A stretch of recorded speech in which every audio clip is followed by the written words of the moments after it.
lupa subscribe.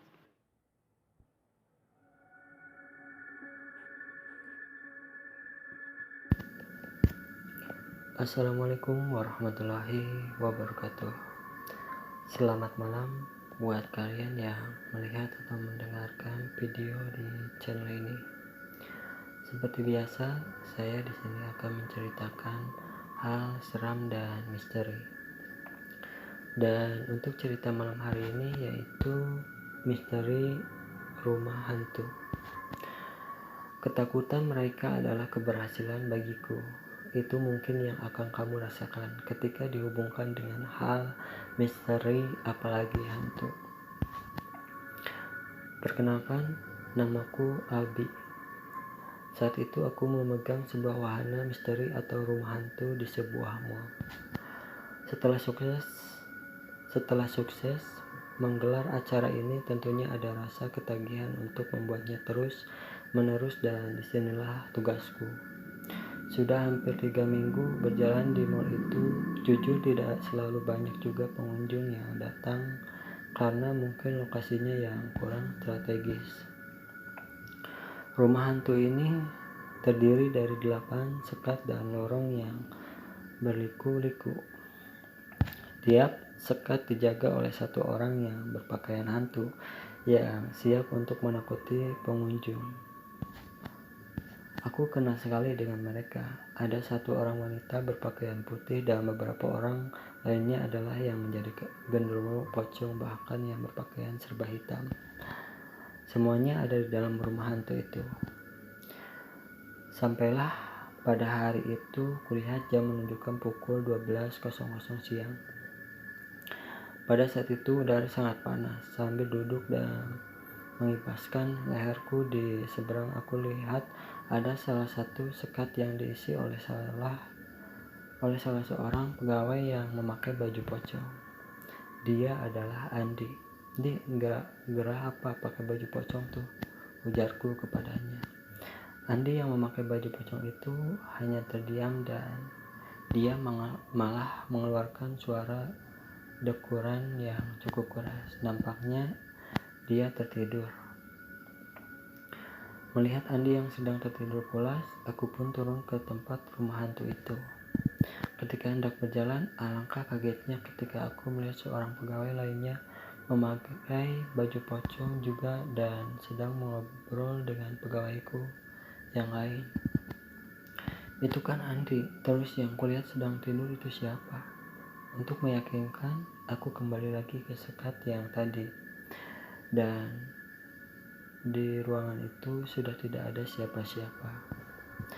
Aku bergegas pergi dan pamit pulang duluan karena aku merasakan ada sedikit hal yang membuatku tidak nyaman berada di sana. Esok harinya aku mencoba bersikap normal. Ketika aku datang hari itu, banyak pengunjung yang mengantri dan pengunjung pun masuk ke rumah hantu. Aku pun segera lupa dengan kejadian kemarin. Sekitar jam 03.00 sore, kami pun berehat sebentar dan para pegawai hantu kita kumpulkan dalam satu ruangan lalu beristirahat. Sebelum dibuka lagi, aku mulai menghitung para pegawai. Lalu tiba-tiba Andi berbisik kepadaku, "Albi, coba lihat itu, ada yang memakai baju pocong juga." Aku pun mulai menghitung dan benar saja ada satu orang lain yang memakai baju pocong. Setelah selesai briefing, para pegawai hantu kembali ke tempatnya masing-masing. Aku mengikuti satu persatu pegawaiku. Setelah semuanya sampai di posisi masing-masing, aku masih mengikuti 2 pegawai lainnya. Kedua pegawai ini memakai baju kuntilanak dengan rambut panjang berwarna hitam dan keduanya berjalan terus sampai keluar dari area rumah hantu. Aku terus mengikuti kedua kuntilanak itu sampai mereka berjalan dan masuk ke pintu tangga darurat. Kedua orang itu lewat jalur tangga darurat menuju ke bawah. Jalannya semakin cepat. Aku mencoba mengejarnya dan mereka berhenti. Aku pun ikut berhenti. Kurang lebih aku berjarak 2 meter di atas tangga mereka. Kedua sosok kuntilanak ini tidak bergerak sama sekali. Rasa takutku muncul. Jantungku pun mulai berdebar. Sosok kedua kuntilanak itu sama sekali tidak bergerak, benar-benar seperti patung. Seketika bulu kunduk mulai berdiri. Aku perlahan mencoba mundur dan kembali ke atas. Lalu tiba-tiba, hihihihi, kedua sosok kuntilanak itu tertawa cekikikan. Keduanya kemudian berbalik dan mukanya tampak rata. Aku segera membereskan peralatanku dan dengan panik aku pun pamit pulang duluan. Beberapa orang pegawai bertanya kenapa, namun aku tidak menjawab apa-apa. Aku segera ke basement untuk mengendarai mobilku dan segera meninggalkan tempat itu. Saat tiba di basement, ketika aku sedang berjalan menuju ke parkiran mobilku, lampu basement mulai berkedip-kedip dan hampir mati.